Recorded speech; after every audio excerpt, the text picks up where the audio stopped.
வணக்கம். செல்வகுமாரின் அதிகாலை வானிலை ஆய்வறிக்கை. அதிகாரப்பூர்வ வானிலை அறிக்கைக்கு இந்திய வானிலை ஆராய்ச்சித்துறை அறிக்கையை பார்க்கவும். 2026 மார்ச் 3 செவ்வாய்க்கிழமை அதிகாலை நிலவர வானிலை பதிவு. வானிலை அமைப்பு. காற்று சுழற்சி ஒன்று இலங்கையின் கிழக்கு பகுதியை நெருங்கி இருக்கிறது. இதன் காரணமாக வடகடலோரம் மற்றும் தெற்காந்திர பகுதியில் இரு காற்று இணைவு ஏற்பட்டு மேகமூட்டங்களை ஏற்படுத்தலாம். அதிகாலையில் மேகமூட்டம் சூழ்ந்த ஒரு பனிப்பொழிவு வடகடலோரம் மற்றும் தெற்காந்திர பகுதி கடலோர பகுதிகளில் நீடிக்கலாம். இன்றைக்கு இந்த காற்று சுழற்சி தமிழ்நாட்டிற்கு மழை தராது என்றாலும் வெப்பநிலையை 100 டிகிரிக்கு மேல் கொண்டு செல்லாமல் கொஞ்சம் பாதுகாக்கும். அதாவது புழுக்க வானிலையை மட்டும் கொடுக்கும், அனல் வெயிலை கொடுக்காது. 37 டிகிரி செல்சியஸ் என்ற அளவில் மட்டும் வைத்துக் கொள்ளும். அதாவது 37 என்பது நாம் சொல்வது ஈரோடு, கரூர் போன்ற பகுதிகளுக்கு. ஈரோடு மாவட்டம் தலைநகர் ஈரோடு, அதனை ஒட்டியுள்ள கரூர் மாவட்டம், அதனை ஒட்டியுள்ள நாமக்கல் மாவட்டம், இந்த பகுதியும் திருப்பூர் மாவட்டத்தோட வடக்கு பகுதிகள் இங்கே மட்டும் கொஞ்சம் வெப்பம் உயர்த்தும். அதுவும் 37 டிகிரி செல்சியஸ் 98.6 டிகிரி ஃபாரன்ஹீட் என்ற அளவை மாலை 3 மணி 4 மணிக்கு. அப்பதான் கடலோரம் 12 1 மணி 2 மணி கொஞ்சம் கூடுதலாக இருக்கும், 2:30 வரைக்கும். இந்த வெப்பம் அதில் இருக்கக்கூடிய காற்று லேசாக்கி மேலெடுத்த பிறகு மேற்கே கொஞ்சம் மணலை கொடுக்கும். அதுவும் 37 டிகிரி செல்சியஸ் 98.6 டிகிரி ஃபாரன்ஹீட் என்ற அளவில் வெப்பத்தை கொடுக்கும். இது வரக்கூடிய 3 நாட்களுக்கு சற்று தணிந்திருக்கும். அதாவது உணரும் வெப்பம் 100 போல் இருக்கும், ஆனால் 100 இருக்காது, 100க்குள் இருக்கும். 100ஐ நெருங்கினாலும் 100ஐ தாண்டாது. பிற பகுதிகளில் பார்த்தீங்கன்னா கடலோரமெல்லாம் 33 34 டிகிரி செல்சியஸ்குள்ளதான் இருக்கும். அதாவது 95 டிகிரி ஃபாரன்ஹீட் கீழே தான் இருக்கும். 35 என்பது 95 டிகிரி ஃபாரன்ஹீட், அதற்கு கீழே தான் இருக்கும். ஆனால் இரவு நேர நள்ளிரவு அதிகாலை நேர வெப்பம் என்பது கடலோரத்தில் குறைந்திருக்கும். கடலோரத்தில் அதிகாலையில் 22 டிகிரி 23 டிகிரி தான் இருக்கும். உள்ளே அதிகாலை காலை நேரத்தில் 21 22 டிகிரி 24க்கு மேலே போகாது அதிகாலை நேரத்தில். ஆக இரவு நேரத்தில் குளிர்ந்த சீதோஷ நிலையும் அதிகாலை நேரத்தில் குளிர்ந்த சீதோஷ நிலையும், உள்ளே அதிகாலை காலை நேரத்தில் குளிர்ந்த சீதோஷ நிலையும், மதியம் கடலோரம் அதிகரித்தும் மாலை முன்னிரவிலே மேற்கு அதிகரித்தும் புழுக்கம் நிலவும். இது வரக்கூடிய 3 நாட்களுக்கு இருக்கும். இதுக்கப்புறம் அதாவது 3 4 5 இந்த 3 நாளும் கொஞ்சம் வெப்பம் குறைவா இருக்கும். 6 7 கொஞ்சம் வெப்பத்தை கூட்டும். காரணம் என்னன்னா, இந்த காற்று சுழற்சி விலகிடும். காற்று சுழற்சி விலகிட்டுனா உயரழுத்தம் மீண்டும் வந்து ஆக்கிரமித்திடும். அப்போ பனிப்பொழிவிற்கு சாதகம் இருக்கு. 6 7 8 அதிகாலை பனிப்பொழிவு, பகலிலே அனல் வெயில். எங்க ஈரோட்டில் அப்பதான் 100 டிகிரியை தொடும். அப்பையும் 100க்கு மேல போகாது, 100ஐ தொடும். 100க்கு கீழ் இருப்பது வரக்கூடிய 6 7 8 தேதிகளில் 100ஐ தொடும். ஆனா 8 தொடாது, 6 7 2 நாளும் 100ஐ தொடும். பிற பகுதிகளில் கொஞ்சம் அங்கே 1 டிகிரி உயரும் பொழுது 2 டிகிரி உயரும் பொழுது பிற பகுதிகளில் இருக்கக்கூடிய 33 34 கடலோரம் என்பதும் 35 36 கிட்ட வந்து நிற்கும். அவ்வளவுதான். இதுக்கு மேல வெப்பம் போகாது. அதிகாலை நள்ளிரவுக்கு பிறகு அதிகாலை நேரத்திலையும் காலை நேரத்திலையும் குளிர்ந்த சீதோஷ நிலை இருக்கும். ஓகேங்களா? பனிப்பொழிவு இருக்கும். இதற்கு ஆதாரம், குளிர்ந்த சீதோஷ நிலைக்கு ஆதாரம் காலை சூரியன் உதிக்கும் பொழுது சிவப்பு நிறமாக இருக்கும். அதுக்கு காரணம் ஏற்கனவே நம்ம சொல்லியிருக்கிறோம். அடர்மிகு ஊடகத்தில் ஒளிர்கதிர் ஊடுருவும் பொழுது எல்லா கதிரும் சிதறடிக்கப்பட்டு சிவப்பு நிறம் மட்டும் நம் கண்ணுக்கு வந்தடையும். அதனாலதான் அடர்மிகு ஊடகம் என்பது பனிப்பொழிவு நிறைந்த ஊடகம், குளிர்ந்த ஊடகம். காற்றில் ஈரத்தன்மை அதிகமாக இருக்கிறது அதிகாலை நேரத்தில்.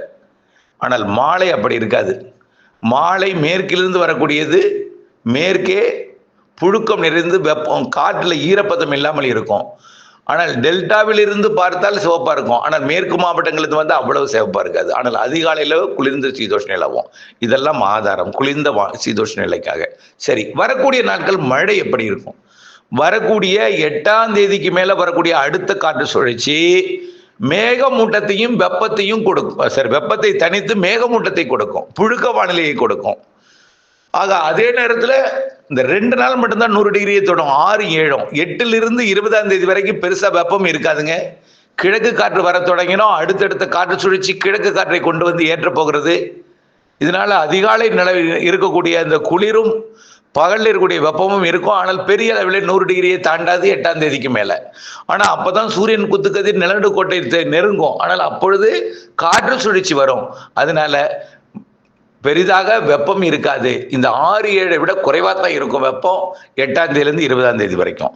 காற்று சுழற்சி வருது, இலங்கைக்கு மழை பொழிவை தரப்போகுது. அது பெரிய மழை இல்லை இப்போது வரைக்கும், ஆனால் இலங்கைக்கு கொஞ்சம் மழை தரும். அறவே மழையே இல்லாமல் வறண்ட வானிலை இருக்கக்கூடியது இலங்கைக்கு 8ஆம் தேதிக்கு மேல 11, 12, 13 கண்டிப்பா மழை இருக்கும் இலங்கைக்கு.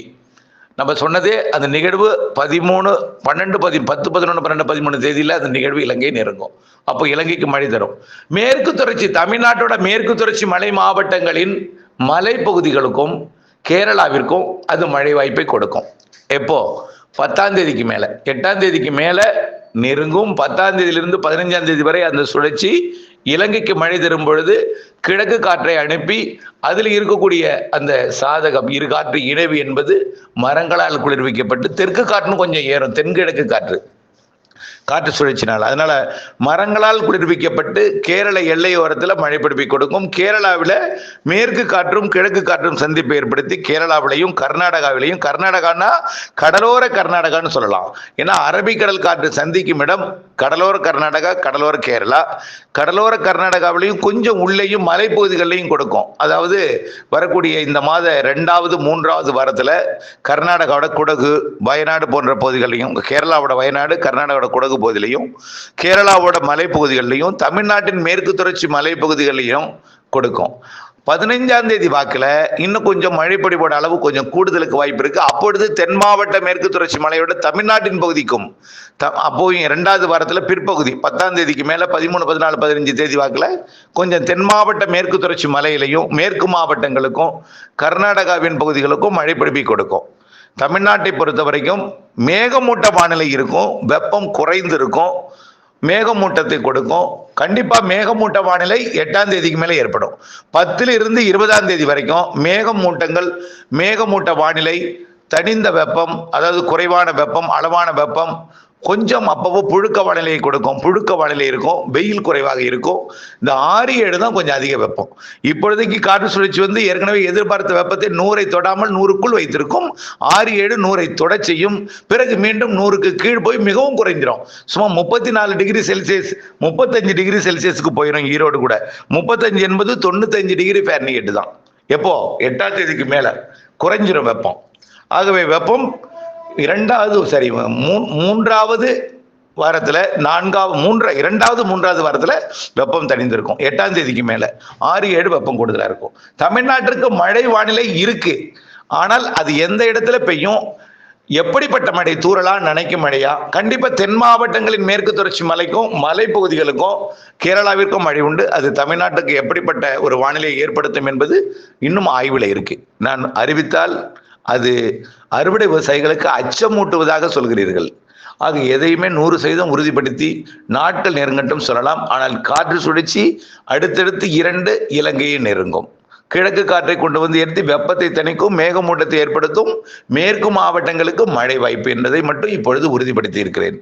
மேற்கு தொடர்ச்சி மலைப்பகுதி கேரளாவிற்கு உறுதி என்று அறிவித்திருக்கிறேன். தொடர்ந்து இணைந்திருங்கள் அப்டேட்ஸுடன். நன்றி.